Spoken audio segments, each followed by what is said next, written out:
speaker, that is Mr. Abhishek Agarwal. He is the Deputy General Manager of IT in Vodafone. Welcome, Abhishek.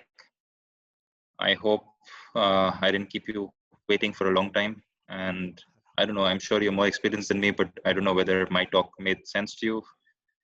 It And did, Pratik, and congratulations. Well delivered session. thank you. Thoroughly enjoyed and Cool. thoroughly relevant. Thoroughly relevant. I'm impressed. So, yeah, thank you so much. And so, over to you. You can share your screen and take it forward from here. And Thank you. of course, thank you very much.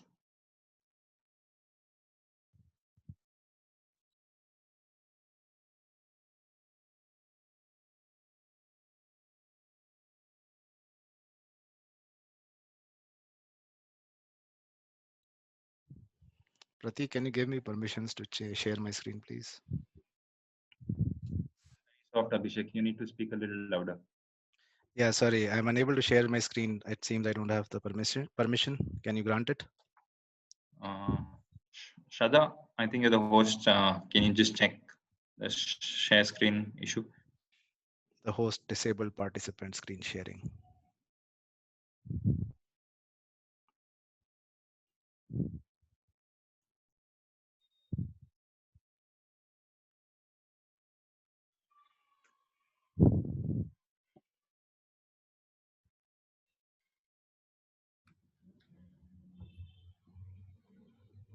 Are you able to make Abhishek co-host? Then he'll be able to share the screen. Yes, yes, I made him co-host. Yeah. Can you try it, Abhishek, now? Just a moment. Yep, I can share it now. Good.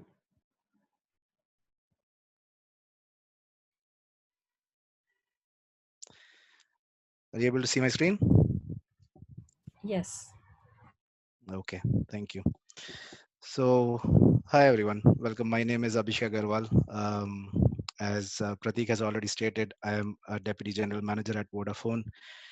I've been in the IT industry for 17 years now and have worked in almost all the facets of IT, probably starting out as a developer, being a quality engineer, delivery manager, and now a program manager at Vodafone.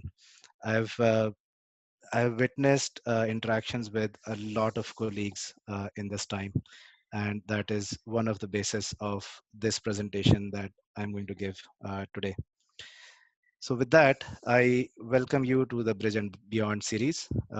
This is the last talk of the series, Getting Things Done, the Art of Persuasion. Before we delve into the deck, I want to talk about why I chose this topic. So when Pratik came to me with selection of a topic which would be presented in the Bridge and Beyond series, my immediate thought was, what was one thing that I could communicate to students that makes their transition easier into the corporate world? What is this one single thing which differs between corporate and personal lives?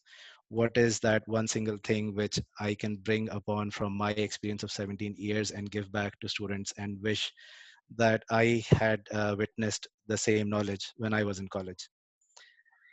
And the simple answer was communication. It's not something that is taught in our schools or our colleges. Right until colleges, we are heavily reliant on our interactions in our society and within our family, which in India, by the way, is a lot. Coming to a corporate structure, the ball game is entirely different. The communication styles have to be polished. Social interaction, communication that we developed with social interactions um, does not hold true in many of the cases, and communication is usually a make or break in many of the transactions that you have uh, within the corporate hierarchy. So It's one skill that I am still learning. I would say I have not been able to master it. I probably never can. No one can. And it's a skill that I'm still learning. It's as relevant to me today as it was when I joined corporate structure. And um, I've been able to self evaluate myself to my strengths and weaknesses to be able to overcome any weaknesses that I have or had in my communication styles. Coming on to the topic persuasion. So communication is a vast topic. It cannot be covered in one single lecture.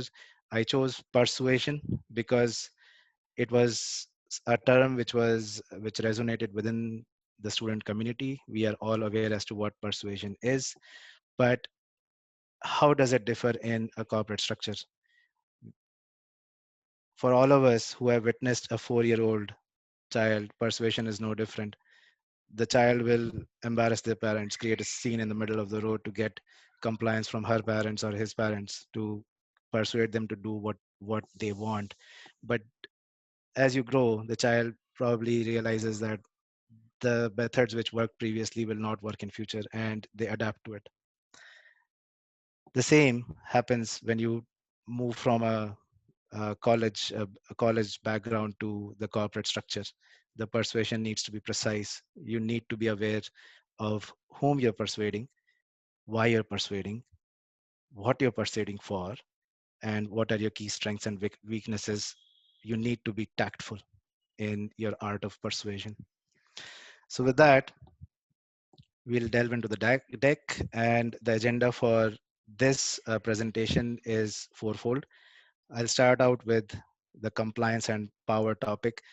This primarily speaks about gaining compliance from team members and the powers that various hierarchical positions hold. What are the elements of persuasion that are involved? Uh, to make this relevant to the student community, I chose the topic of persuasive subordinate because that is probably the position most of you will be starting your careers in a corporate world. And the closing would be what is persuasion. I'm sure you're wondering why the definition comes at the end, but as we proceed through the deck, we'll see why I chose to close this with the definition of persuasion. Okay, so you've joined a project, you've joined a company who has assigned you a project, and then you're working on it. What does this look like? So it's no jazzy diagram, it's a very basic structure. There's a team to which you will be allocated. There will be a leader to that team. Combined, you will be moving towards a certain common goal. This common goal is a business a strategic change, a business change, a change that the business values, which will bring profit to the business or probably increase the competency of the business in the market. So what does the leader need to do to make his team uh, make his team march towards this common goal? The simple answer is he needs to get them to comply, to work towards that goal. So what are these levels of compliance? So say there's a manager, there's a team. The levels of compliance are twofold. The first one is getting the team to honor their commitments. The corporate world is so interdependent that you will not be able to succeed in your work unless someone else succeeds in theirs. Individual successes mean nothing if the team has failed, or the team or the unit has failed to deliver against the common goal that was identified. To take a quick example, say you are working or developing a module, right, which takes inputs from a module which is being developed by somebody else. You finish your module, but you are still unable to deliver. Why? Because the other person has not been able to finish it. So that's interdependency for you. You win as a team, you lose as a team. There are no individuals. The second level of compliance is changes. So changes in thoughts, attitudes, and behaviors. So as I already mentioned, the the common goal is a business change. Now, what does the manager want the team to do? He wants them to change their thought processes, their attitudes and behaviors to be able to work towards that common goal. And these are followed one after the other. Unless people start doing their work, you cannot ask them to change their attitudes. The first one has to come first because that is primarily needed to uh, to attain the business goal.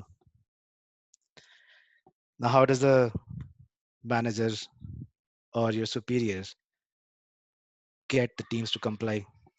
They'll give you a concoction of various reasons as to why the change is needed, what is needed, how the change will happen, and what not to gain the compliance of the team. But from my experience, this almost never works. So when this doesn't work, the business goal is at a predicament. So what does the manager do? The way the compliance is usually gained in the corporate industry is through power. So the manager will exert one or more of his powers that are available at his disposal to get the team to comply. Let's look at these forms of power. So you have a superior. There are three virtues of power, which I'll be talking about in the slide. The first one is the virtue of position, which is the position at which the superior is, or the position which you hold in the corporate hierarchy. In my experience, there are three powers associated with it, and these are necessarily these necessarily come in the same order in which they are displayed on the slide.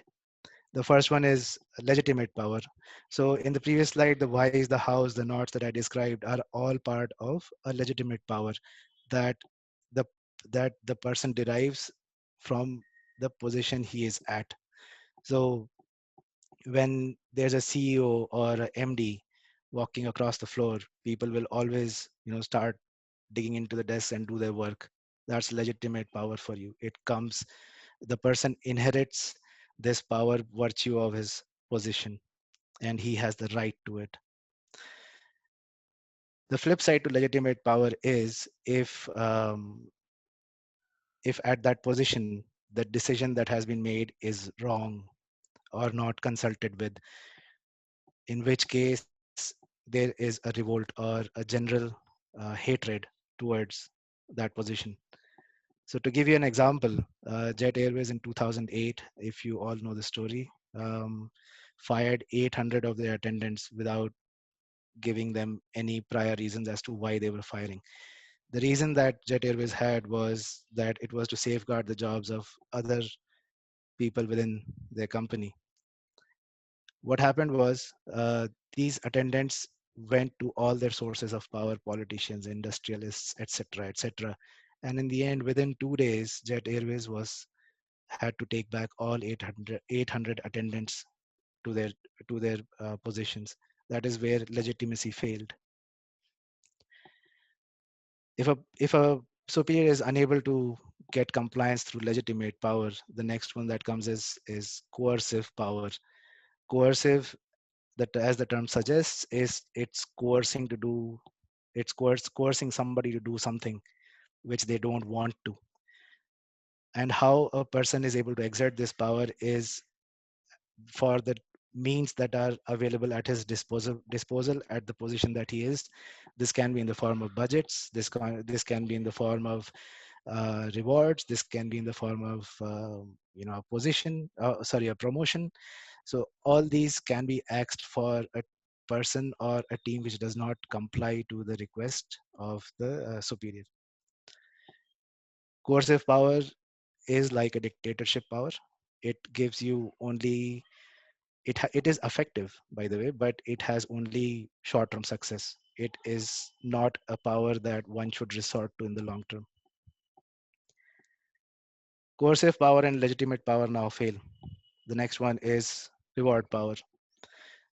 To once a person has exerted the above two powers, people are filled with frustration. They will try to get out of coercive power as soon as they can. So to keep them back, the superiors will resort to reward power. We all like receiving rewards, and it creates a certain emollient within the feelings that people are feeling. But the flip side to it is that when subordinates or your peers compare the rewards that they have received, it's only human tendency to do so. They find that the reward probably is not allocated in the same proportion, which creates a situation of unharmony. Reward power should be exercised very judiciously um, if you failed, but it is one of the powers that are available to a person virtue of their position. Let's come to the next one, expertise. There's no introduction that I need to make for this term. As the term suggests, it's the power that an individual holds because of the expertise that they have in their area. They are also termed as subject matter experts. So when students start out, this is the power that they will have, because an individual has been chosen for that particular job because of the expertise that he has, or the technical knowledge that he has for that particular position. Expert power is um, is only applicable till when the technology or the expert is relevant. So what I mean by that is, if the technology changes, you have no expert power left. In the second situation, the organization may bring in somebody who is a bigger expert in that area, in which case you lose out on expert power. But expertise is something that is always relevant in one corporate structure or the other. The final one is relationships. I've used relationship because it makes more sense in the corporate structures, although this can be interchangeably used as with um, influence or admiration, and is known as referent power. Referent power is derived from the term reference. So what this means is the the individual looks up to that person to be like them. A perfect example, if I want to give for referent power, is in every college there are a few students or a group of students who are very famous, and that's because they have substantial achievements in various fields. They can be academics, they can be social, cultural, etc., etc. But people will look up to them, they want to be like them. That's the power of referent power. Without the person having to do anything, the other person is influenced to be like them. Other examples are Narayan Murthy or APJ Abdul Kalam. People would have probably never met them, but we all hold them in high regard because of the achievements that they've had in their areas and the impact that they've had on our lives. Social media, that's also an example of referent power. So when you add a new connection on Instagram or Facebook or Twitter or LinkedIn, the first thing that a person looks at is the number of followers that a connection has. It's human tendency. There's nothing bad about it. But but in the hindsight, the indication that it's giving you is what is the fan following of that person? What is the power of reference that he holds upon other people?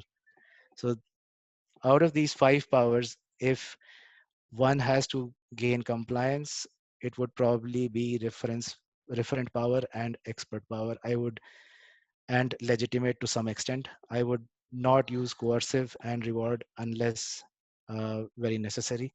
Reward, of course; coercive, never. So as you've seen in this slide, with when you say power, it means an iron hand. It means exertion that is being made upon you as an individual to comply to something. Will you comply to it? What's the result? What managers think will happen is that they'll reach to their goal in flying colors, and the business will be happy, etc., etc. But what actually happens is that you have a team which has come to work but isn't into their work wholeheartedly. Why? Because they are not one with the vision that has been set for attaining that business goal. And unless this vision is imbibed within the team, they will there will always be constant monitoring which will be required, which nobody likes. So the question then is, how should compliance be actually gained? If you can't exert power, logic does not work, then what? The answer is persuasion. So what this means is, it's you cannot expect a person to change their behavior or attitudes or their thought processes overnight. It takes time to uh, do that, and it's the persuasion skills which will help change these features over time. Iron hands in terms of powers will never work. And there's a famous comparison between Thor and Thor. I'm sure all of you would have heard of Thor in the Avengers series. So there's a quote by Henry David Thoreau who says, Thor with a gentle persuasion is more powerful than Thor with his hammer. The one melts, the other one breaks into pieces, which tells you about the differences between persuasion versus exerting power. So you might ask, why did I not start immediately with persuasion, and what was the whole point of describing the compliance levels and the features of power at a position? So the whole idea was, when you join a corporate structure, you are able to identify if one or more of these powers are being exerted upon you. And when you climb up the ladders of the corporate structure, are you exerting one or more of these powers upon your subordinates? It's a self evaluation that you should make in each and every communication that you have with your superiors or your subordinates or your peers, to be able to um, make yourself a better being in the organization.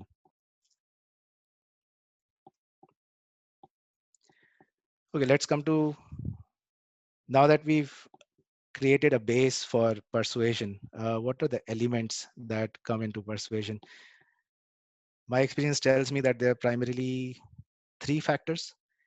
The first one is credibility, which is nothing but something which is a derivative of the character the person holds who is trying to persuade or making an attempt to persuade.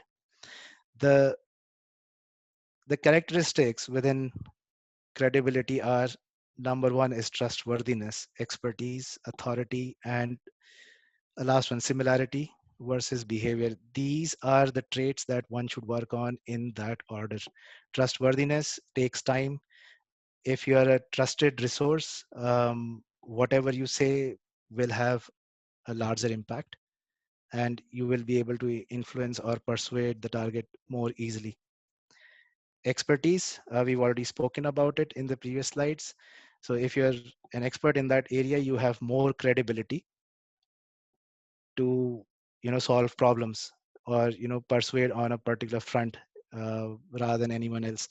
Trustworthiness and expertise combined are are all round winners as far as persuasion techniques are concerned, but gaining both of them needs time, and requires certain investment as well.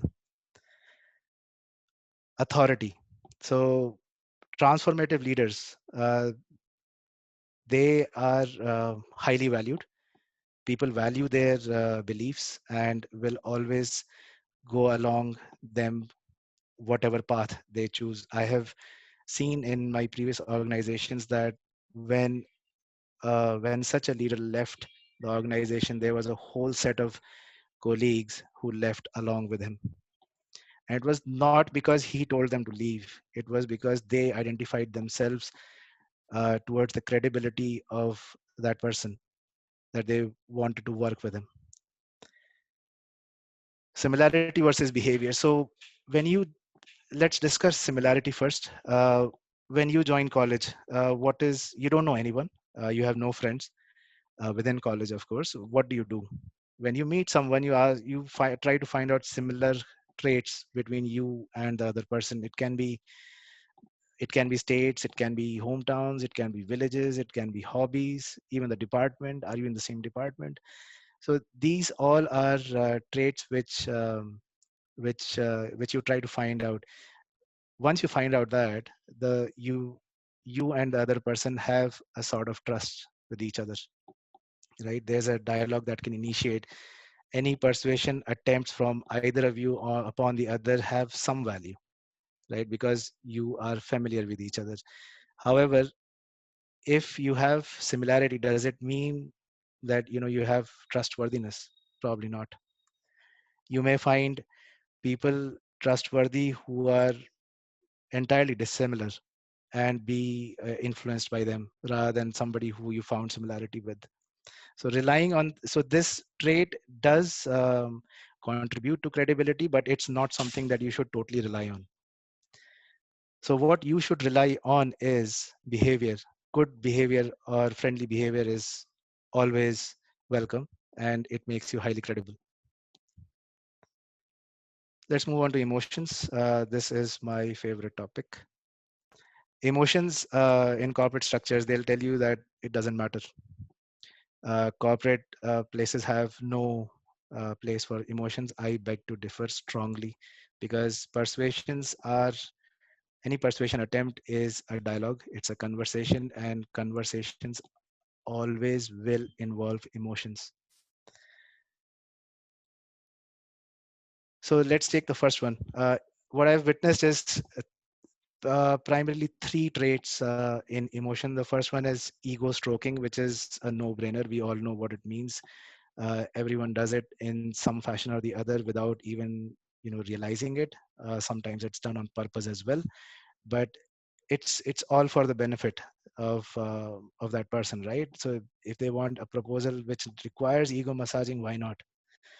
But beware, I mean, are you massaging the ego of the other person in a praise or a flattery? There is a difference between the two, which I wanted to uh, share on this forum. Flattery is actually the ugly cousin of praise. Praise is very specific and genuine. If I want to quote an example, say if I was giving a presentation and somebody came after the presentation and told me the opening of the presentation was great, or the way you handled the question from the VP was fabulous, that's praise because it's specific. But if somebody says that your presentation was good, and I myself know that there was a few places where the presentation could have been better, that person loses credibility in my eyes because I know he's trying to flatter me. So be very careful when you're massaging someone's ego. Look at what you're saying to them. Praise if you have to, praise from your heart, not from your mind. And don't wait till the last moment that when the person has climbed barefoot to Mount Everest that you will praise them. No, don't never do that. If you see a trait which is praiseworthy, please do go ahead. Playing on the herd instinct. Okay, so what this means is nobody wants to stand out of the crowd. It's also known as social proofing. So if say there was a proposal that a group of people have, and they take it to the superior, the superior more often than not will agree to it, because whatever people say, they hate standing out of the crowd. They will always follow the crowd instinct or the herd instinct. So that's called playing on the herd instinct. The flip side is a superior can play on the herd instinct of people as well, or their subordinates. If he knows of characteristics which bind a group of subordinates, he will use this, he or she will use this tactic to be able to persuade them. Appealing to shared values. So let's talk about shared values first. What does it mean? So you're all familiar with McDonald's, right? And you're familiar with their logo, that you'll be served food within a minute after you have ordered it. This is a principle which all of their employees, live with. It's a shared value amongst all the employees in the corporate chain, and appealing to it means if there is a chance that this value is being forfeit, the employees will do whatever they can to save it. In this particular persuasion tactic, there is no effort that a leader or a superior has to make. It's a value which is shared commonly between the employees, and they will act on their own. Okay, last one. Logic. We all know what the term means. It has two parts: engaging your target in consultation, or having a logical reasoning session with them. Consultation, it's always welcome, but beware that you're. But the flip side is that if you should always consult your superior on areas which they have expertise on. Consulting them on small problems every day in day out makes you lose your credibility in front of them. Logical reasoning, um, again, we are all logical people. Human beings love logic, although logic is used so widely in persuasion tactics that credibility and emotion are never thought about of. It's the one thing that people rely on to be able to persuade the other person, that is with data. However, what people forget is that the base of your data, if it's wrong, and if another person is able to see right through it, or has questions, or open other um, solutions to offer, your all the logic falls flat on its face and you lose credibility. However, it's still the most practiced form of persuasion because it's visible to people.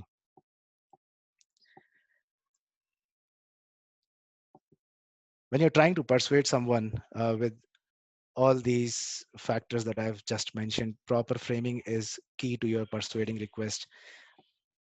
I've seen persuasion requests, fail because the framing was improper, and the person who was persuading did not do a self-assessment as to what value he was appealing for the person he was trying to persuade. So, as I've said previously,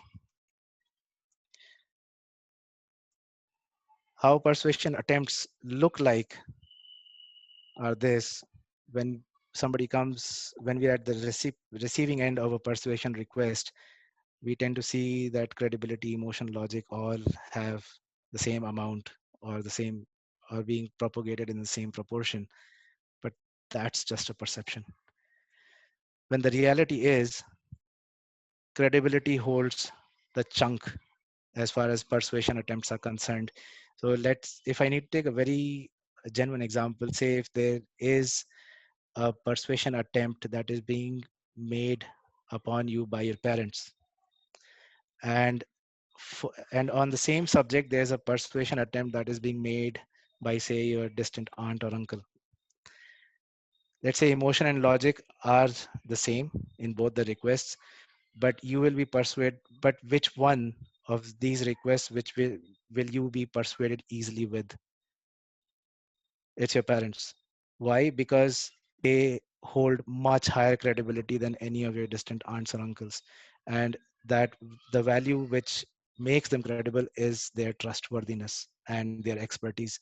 So there's an example which says that trustworthiness plus expertise will win you most of the persuasion arguments that you have.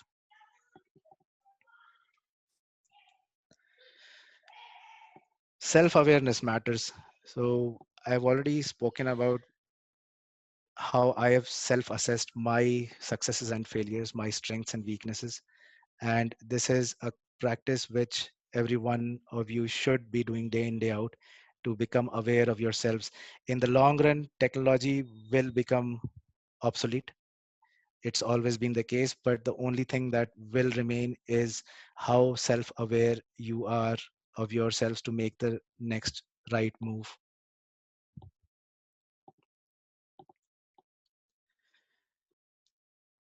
Okay, I wanted to keep this topic, the persuasive subordinate, for the reasons I stated in the agenda slide, that most of the audience or most of the students here will be starting out their careers in this role. They'll be probably at the bottom rungs of the corporate hierarchy.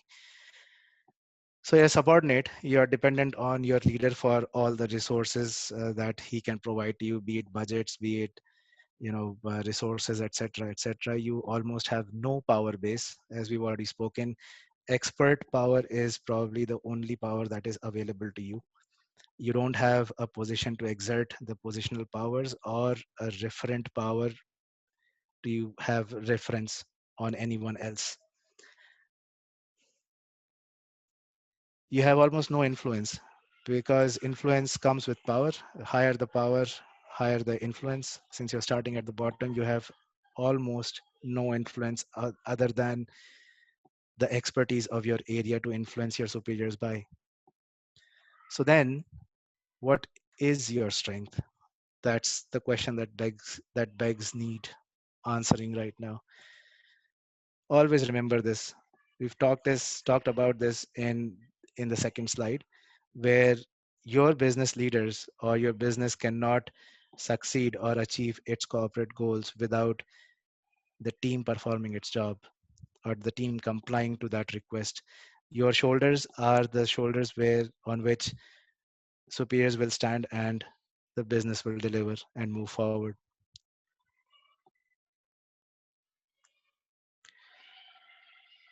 So what are the choice of techniques available at a subordinate level? But even before I delve into that, what is the end objective of employing any of these techniques? Why would persuasion matter at such a junior level, when I already say that you have absolutely no power or no influence?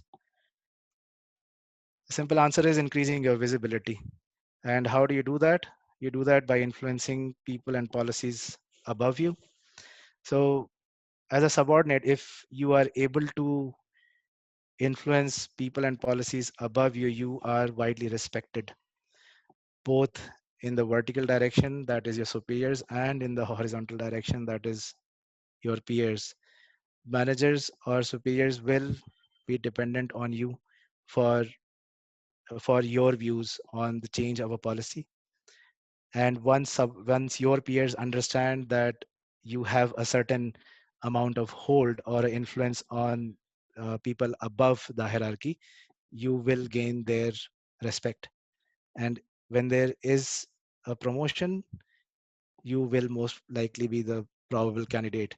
And that is how you rise up the corporate ladder. Never think that the level that you are at, you have no way to influence policies above you.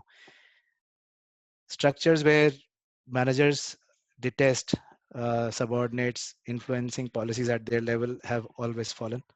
They don't live to see the day businesses fail, just because the competition is so stiff these days that without collaboration, teams and businesses will never succeed.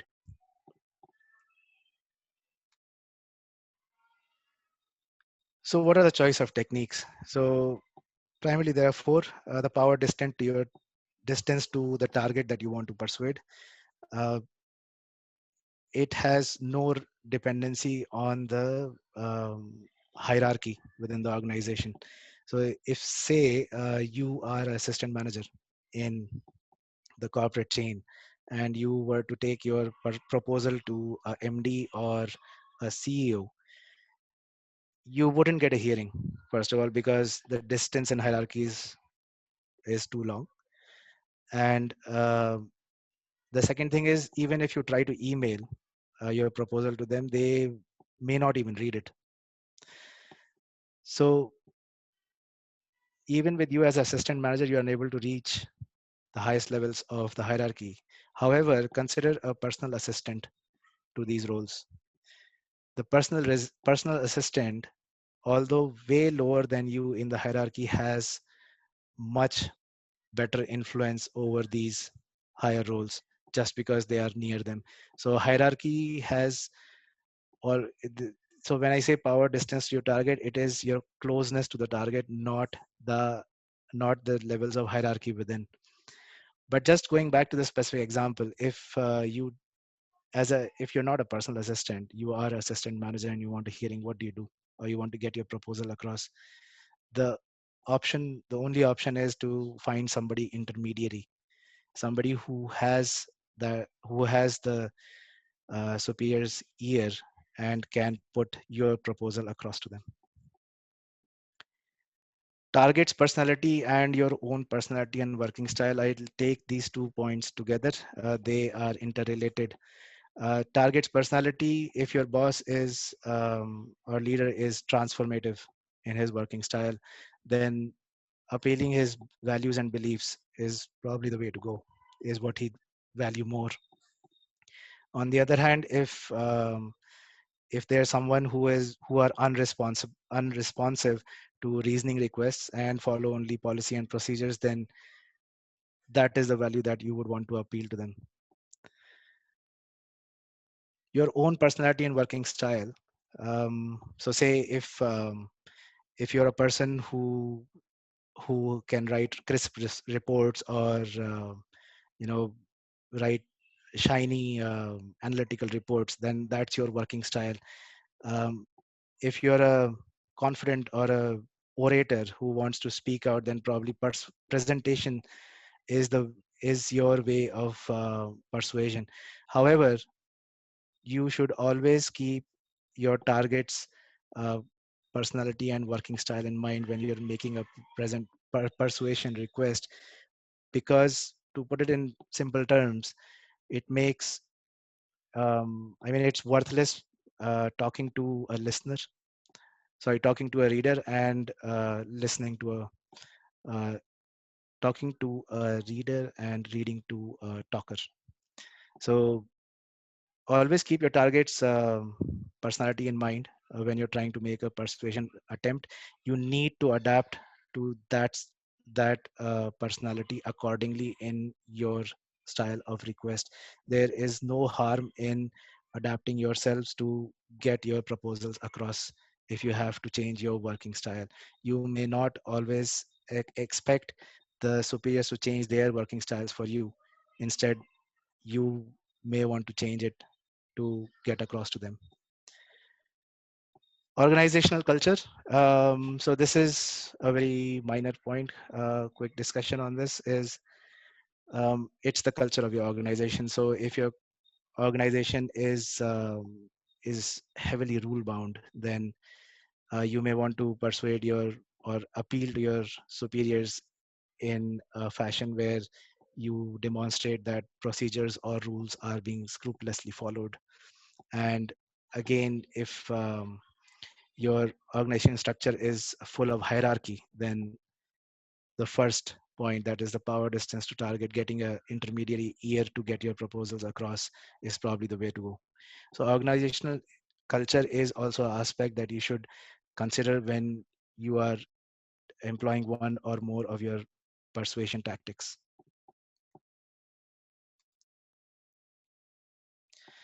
So as a subordinate, let's come back to this slide. As a subordinate, what are your persuasion options then? Credibility, you have absolutely no trustworthiness. Expertise, somewhat, but it's not a deciding factor. Authority, you have no authority as a subordinate. Similarity versus behavior, similarity probably no straight away to the superior. Behavior, yes, but not immediately. So I'll take this also out of the picture. So credibility is at a minimum in your persuasion elements. Let's come to emotions. Ego stroking, yes, you can always, as we discussed, massage the egos of your superiors. They will like it, but be cautious of the praise and flattery pitfalls when you do so. playing on the herd instinct. You are not a leader who can play on the herd instinct of individuals. So this is not an option. Appealing to shared values. You share the values, of course, but you will not be able to appeal to them to make employees work towards that value. So this also I would say is not an option.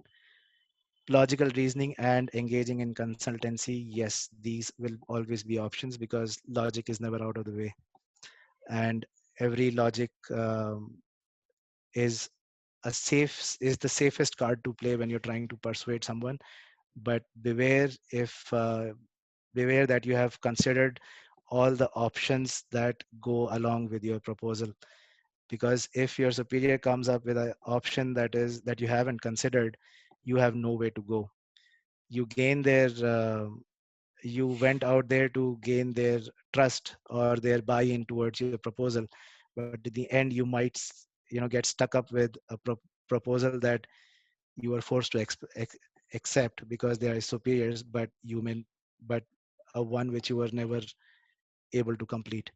So be careful. But these are your three persuasion options which subordinates can deploy in combination to get ahead.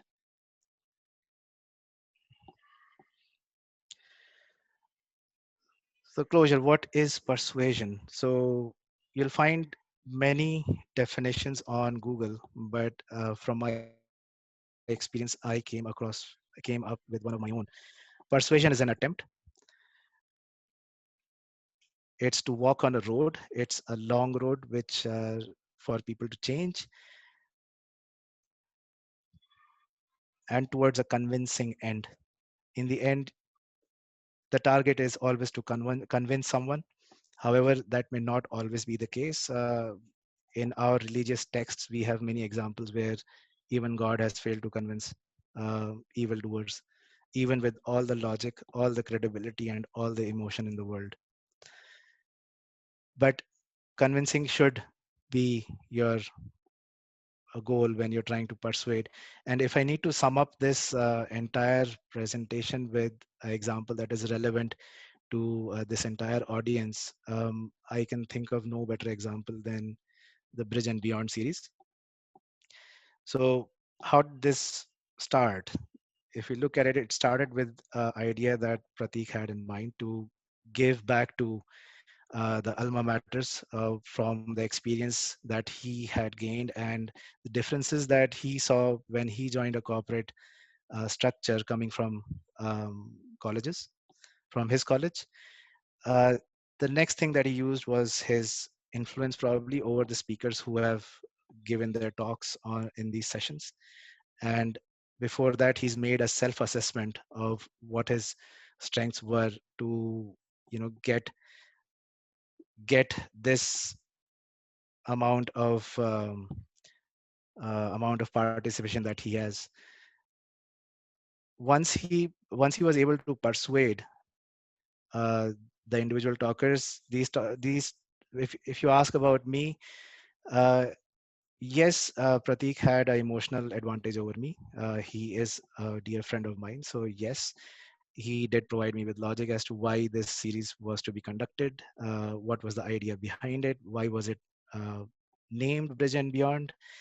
But the single most factor that convinced me was probably his credibility. I'm not saying that because he is a friend, but I know for a fact the work that he has done in this space to help out students in his previous ventures. So in the end, I was convinced that I should be participating in this series of talks, as I believe other speakers also were, and the presentations were, and the presentations and talks were given in the way that they were. So that's the power of persuasion, starting with the idea, getting everyone on board, and convinced individuals in the end who will then move on the same road of persuasion to convince somebody else. It's a evolving cycle. In the end, I would just like to thank all the students who took out their time to join this series of talks and this lecture. and also to the faculty, the professors. Um, uh, all respect and due regards to the fraternity for taking out time to uh, attend this series of talks and sessions. We are where we are because of you. Thank you all. That's it from my side. Let's Thank you, just guys. see. I think it was a very good talk. Thank you, Abhishek, for the kind words. Anyone has any questions?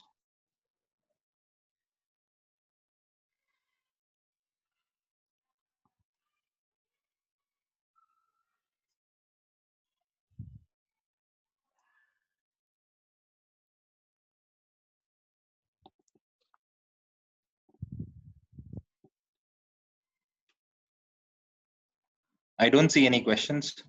So thank you very much, Abhishek. It was a good talk. I'm sure people would have learned something out of this. And thanks a lot for the kind words. Thank you, students, for attending this. Till next time, see you when I see you. Thanks, Pratik. Thanks, everyone. Thank you, guys. Thanks. Bye bye.